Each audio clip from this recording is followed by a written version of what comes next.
नमस्कार, मैं हूं अर्चना। आप सभी का स्वागत है लाइव झारखंड ब्रेकिंग के दिन भर की बड़ी खबरों में। दिन भर की बड़ी खबरों के प्रायोजक हैं गोकुल रेस्टोरेंट, ISM पुंदाग, ब्लूमडेल, बुधिया बागान, पंजाब नेशनल बैंक और zero worries private limited.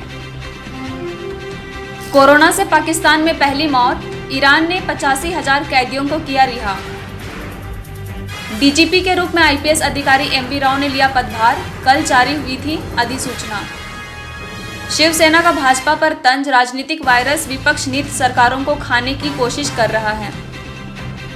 Corona से लड़ने में गरीबों को सीधी मदद पहुंचाएगी योगी सरकार, इलाज का भी पैसा नहीं। एम्स के निदेशक रणदीप गुलेरिया ने आज तक से कहा कि भारत अभी कोरोना के मद्देनजर स्टेज 2 पर है। स्टेज 3 पर जाने से रोकना बड़ी चुनौती है। कोरोना वायरस के डर से महाराष्ट्र सरकार ने नासिक में त्रयंबकेश्वर मंदिर को अनिश्चित समय के लिए बंद करने का दिया निर्देश। नेशनल अकादमी ऑफ साइंसेज के शोधकर्ताओं का दावा, एंटी मलेरिया दवा क्लोरोक्विन कोरोना से निपटने में है कारगर।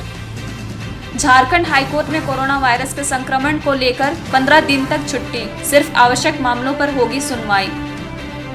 झारखंड विधानसभा में भाजपा विधायकों ने लोहरदगा में CAA NRC को लेकर हुए दंगे की न्यायिक जांच की मांग की।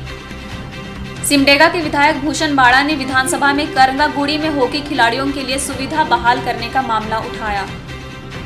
हरियाणा पुलिस ने सोनीपत में बॉक्सिंग कोच संदीप को यौन शोषण मामले में किया गिरफ्तार।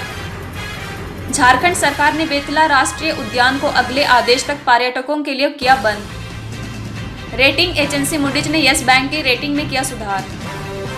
निर्भया मामले के आरोपियों ने अंतर्राष्ट्रीय कोर्ट ऑफ जस्टिस में लगाई गुहार। सदन में वित्त राज्य मंत्री अनुराग ठाकुर ने की घोषणा, 2,000 रुपए के नोट अभी नहीं लिए जाएंगे वापस। खबरों में बने रहने के लिए आप सभी का धन्यवाद। हम जल्द हाजिर होंगे नए अपडेट के साथ।